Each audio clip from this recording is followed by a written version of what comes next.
കിഴങ്ങ് അരപ്പിട്ടുണ്ട്, നല്ലവണ്ണം വെന്ത് ഉടഞ്ഞ് വന്നിട്ടുണ്ട് കേട്ടോ. ഹായ് ഹലോ, ഇന്നത്തെ ബ്ലോഗിലേക്ക് എല്ലാവർക്കും സ്വാഗതം. ഇന്നൊരു വാട്ട ഈറ്റിൻ്റെ ഡേ ആണ് കേട്ടോ. ഞാൻ കുറേ നാളായി വാട്ട ഈറ്റിൻ്റെ ഡേ ചെയ്തിട്ട്, അപ്പോൾ ഇന്ന് ഒരു വാട്ട ഈറ്റിൻ്റെ ഡേ ചെയ്യാമെന്ന് വിചാരിച്ചു കേട്ടോ. അപ്പോൾ ഇന്ന് നമ്മൾ കാലത്തെ ബ്രേക്ക്ഫാസ്റ്റ് പുട്ടാണ്. പുട്ടിന് നമുക്ക് കൂടെ പയറുണ്ട്, പപ്പടമുണ്ട്, പിന്നെ ഇതേ 3 പഴം ഞാൻ എടുത്തിട്ടുണ്ട്. എനിക്ക് പപ്പടം ഒന്നും ശരിയാവത്തില്ല കേട്ടോ. ഒന്നും പയറും പപ്പടവും ശരിയാവത്തില്ല. എനിക്ക് പഴം ഉണ്ടെങ്കിൽ പുട്ട് നല്ലവണ്ണം കഴിക്കാൻ പറ്റുള്ളൂ. അതുകൊണ്ട് തന്നെ ഞാൻ പഴമാണ് കൂടുതലും പുട്ടിനോടെ കഴിക്കുന്നത്. പിന്നെ 2 പപ്പടം എടുത്തന്നേ ഉള്ളൂ. അപ്പോൾ ഇനി ബ്രേക്ക്ഫാസ്റ്റ് കഴിച്ചിട്ട് ഉച്ചയ്ക്കുള്ള കാര്യങ്ങളൊക്കെ നോക്കണം. അപ്പം ഞാൻ വേഗം പുട്ട് കഴിച്ചിട്ട് അടുക്കളയിലോട്ട് പോവുകയാണ്. ഉച്ചയ്ക്ക് നമുക്ക് കപ്പയുണ്ട്. നമ്മൾ കപ്പ അരിയാണ്. ഇത് നമ്മുടെ വിളയിൽ നിന്നാണ് കേട്ടോ. അപ്പോൾ ഇന്നലെ തേങ്ങ എടുത്താൻ ആൾ വന്നു വിളയിൽ. അപ്പോൾ ശശിയേട്ടൻ അനിയൻ അച്ഛനൊക്കെ വിളയിൽ പോയി. അപ്പോൾ അതേ വിളയിൽ നിന്ന് കൊണ്ടുവന്ന കൊലയാണ് ഇത് 2 എണ്ണം. ഇതൊന്ന് കടയിൽ വിളിക്കാൻ കൊടുക്കും, ഒന്ന് നമ്മൾ പഠിപ്പിച്ച് വീട്ടിലേക്ക് എടുക്കും. അപ്പോൾ പിന്നെ രാവിലെ ഇന്ന് തിങ്കളാഴ്ചയാണ്. അബിക്കുട്ടൻ സ്കൂളിൽ പോയി, ശശിയേട്ടൻ ജോലിക്കും പോയി. അപ്പോൾ രാവിലെ അവർക്ക് ചോറ് കൊടുത്തു വിട്ടു. രാവിലെ ഒക്കെ എടുക്കാൻ സമയമില്ലാത്തതുകൊണ്ട് ഞാൻ ഇപ്പോൾ എടുത്ത് അരിയുന്ന കേട്ടോ. വൈകുന്നേരത്ത് വരുമ്പം ചോറിൻ്റെ കൂടെ ഒരു നേരം കഴിക്കാനായിട്ട്. ഇത് എല്ലാം എടുക്കുന്നത് അമ്മയ്ക്ക് കൊടുക്കണം. അമ്മയ്ക്ക് അപ്പുറത്താണ്, അനിയൻ്റെ വീട്ടിൽ താമസം, അവർക്കും കൊടുക്കണം. ജോലിയില്ലാതെ തിരിച്ചു വന്നു ശശിയേട്ടൻ. അപ്പോൾ ശശിയേട്ടനൊന്ന് ജോലിയില്ലാതെ തിരിച്ചു വന്നു കേട്ടോ. അപ്പോൾ അതേ വന്നപ്പോൾ ഷാർജ മേടിച്ചിട്ട് വന്നു. ഇത് മേടിച്ചതെന്ന് വെച്ചാൽ അബിക്കുട്ടൻ ഇവിടെ ഇല്ല. അബിക്കുട്ടന് സ്കൂളിൽ പോയിരിക്കുകയാണ്. അബിക്കുട്ടനാണെങ്കിൽ ഇപ്പം ഐസ്ക്രീമൊക്കെ കൂടുതൽ കഴിച്ച് ആൾക്ക് ഇപ്പം കഫക്കെട്ടിൻ്റെ അസുഖം കൂടുതലാണ്. അതുകൊണ്ട് ഇപ്പം കൂടുതൽ അവൻ ഐസ്ക്രീമൊന്നും മേടിച്ചു കൊടുക്കാറില്ല. അപ്പോൾ അവനില്ലാത്ത സമയം നോക്കിയാണ് ഞാൻ പറഞ്ഞു, ഷാർജ വിളിച്ച് പറഞ്ഞു ഞാൻ ജോലിയില്ലെന്ന്. അപ്പോൾ അവന് ഷാർജ വേണമെന്നപ്പോൾ മേടിച്ചുകൊണ്ട് വന്നതാണ്. അപ്പോൾ ഇത് അബിക്കുട്ടൻ വരുന്നതിന് മുമ്പേ തീർക്കണം. പിന്നെ ദൂരെ നിന്ന് വന്നതുകൊണ്ട് ഇത്തിരി തണുപ്പ് മാറി കുറച്ച് ലൂസായിട്ടുണ്ട്. എന്നിരുന്നാലും കുഴപ്പമില്ല. ഐസ്ക്രീം ഷാർജാണ് മേടിച്ചത്. ഇതേ ടേസ്റ്റായിരിക്കും. കുറച്ച് ലൂസായി, വെള്ളം പോലെ ആയിട്ടോ. മണി ഇപ്പോൾ 12 മണി കഴിഞ്ഞ്. ഇനി വേഗം കറി വയ്ക്കണം. ചൂരമീനാണ് നമുക്കിന്ന് കിട്ടിയിരിക്കുന്നത് കേട്ടോ. കുഞ്ഞ് പീസാണ്. ചൂരമീൻ നമ്മൾ വൃത്തിയാക്കി വന്നിട്ടുണ്ട്. അത് വെള്ളത്തിട്ടേക്കുവാണ്. ചൂര കറി വെക്കുന്നത് നമ്മൾ തേങ്ങ വറുത്തരച്ചാണ് കേട്ടോ. അപ്പോൾ കൊച്ചുള്ളി ആയിട്ടിട്ട് നല്ലോണം തേങ്ങ വറുത്തരച്ച് വെച്ചിട്ടുണ്ടെങ്കിൽ നമ്മൾ അരച്ചെടുത്തിട്ട് വരണം. നല്ലവണ്ണം വെന്തിട്ടുണ്ട് കേട്ടോ. അപ്പം നമുക്കിത് വെള്ളം ഊറ്റിക്കളഞ്ഞിട്ട് അരപ്പിടാം. കിഴങ്ങിന് അരപ്പിനായിട്ട് ഞാൻ അവിയലിൻ്റെ അരപ്പാണ് അരച്ചേക്കുന്നത്. ഇതിൽ പച്ചമുളക്, ജീരകം, വെളുത്തുള്ളി, പിന്നെ മുളക് പൊടി, പിന്നെ മഞ്ഞൾപ്പൊടി ഇത്ര ഇട്ട് അരച്ചെടുത്തത് കേട്ടോ. അപ്പോൾ അങ്ങനെ നമ്മൾ തേങ്ങ ഇട്ട് വയ്ക്കുമ്പം കിഴങ്ങിനൊരു പ്രത്യേക ടേസ്റ്റാണ്. കിഴങ്ങിന് നമുക്ക് അരപ്പിട്ട് കൊടുക്കാം കേട്ടോ. പിന്നെ കുറച്ച് കറിവേപ്പില ഇട്ട് കൊടുക്കാം. ആവശ്യത്തിന് നമുക്ക് കുറച്ച് ഉപ്പിട്ട് ഇട്ട് കൊടുക്കാം.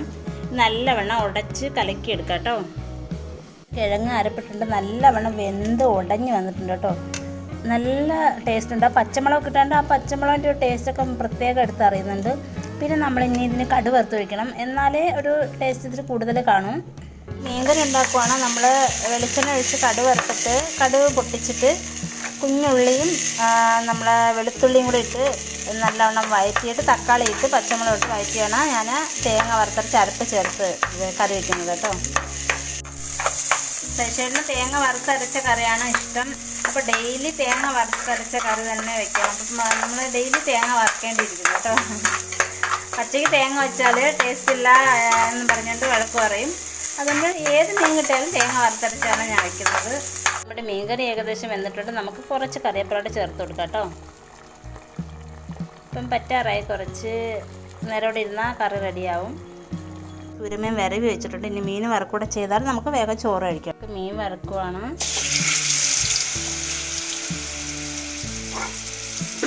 കുറച്ച് മീൻ ഇപ്പോൾ എടുത്ത് വറുത്തിട്ട് കുറച്ച് മീൻ വൈകിട്ട് വറുക്കോളൂ.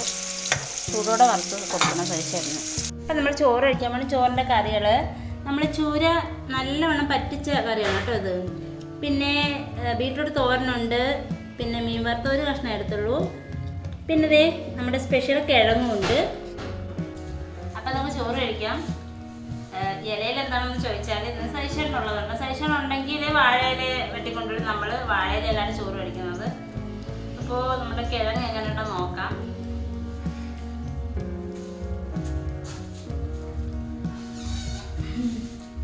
ബീറ്റ്റൂട്ട് തോരൻ രാവിലെ ചോറുണ്ടായിട്ട് വെച്ചാണ് കേട്ടോ. അബിക്കുട്ടനും ശശിയേട്ടനും വെച്ചാണ്.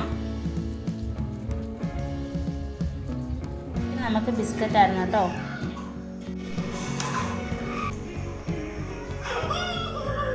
ബിസ്ക്കറ്റ് ചായ നമുക്ക് തിന്നാനാണ് എനിക്കിഷ്ടം. അപ്പോൾ വീഡിയോ പിടിക്കുന്നതാണ് ഞങ്ങൾ കഴിക്കുന്നത് കേട്ടോ.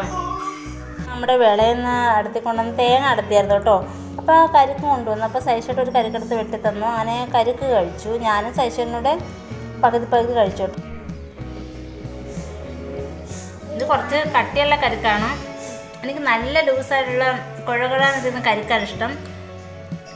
ഭയങ്കര വലിയ കട്ടിയൊന്നും ആയിട്ടില്ല. ഇപ്പോൾ കഴിക്കാൻ പരുവത്തിലാണ് കേട്ടോ. അബിക്കുട്ടന് കരിക്കൊന്നും ഇഷ്ടമല്ല. നല്ല ഗുണമുള്ള സാധനങ്ങളൊന്നും അവൻ കഴിക്കത്തില്ല. ആവശ്യത്തെ ബേക്കറി ഐറ്റമൊക്കെ നല്ല കഴിക്കും അബിക്കുട്ടൻ. രാത്രി നമുക്ക് ചപ്പാത്തി ആയിരുന്നു. വൈകുന്നേരം സൈഷേട്ടൻ പുറത്ത് പോയപ്പോൾ മേടിച്ചുകൊണ്ട് വന്നതാണ്. അപ്പോൾ ഞാനും അബിക്കുട്ടനും ചപ്പാത്തി കഴിച്ചു. സൈഷേട്ടൻ രാത്രി ചോറ് കഴിച്ചു കേട്ടോ. അപ്പോൾ ചപ്പാത്തി കറി വെള്ള കടലക്കറി ആയിരുന്നു. വലിയ കുഴപ്പമില്ലായിരുന്നു. അപ്പോൾ ഇന്നത്തെ ബ്ലോഗ് ഇത്രയേ ഉള്ളൂ. എല്ലാവർക്കും നല്ലൊരു ദിവസം എന്ന് പറഞ്ഞുകൊണ്ട് നിർത്തുന്നു. Thank you.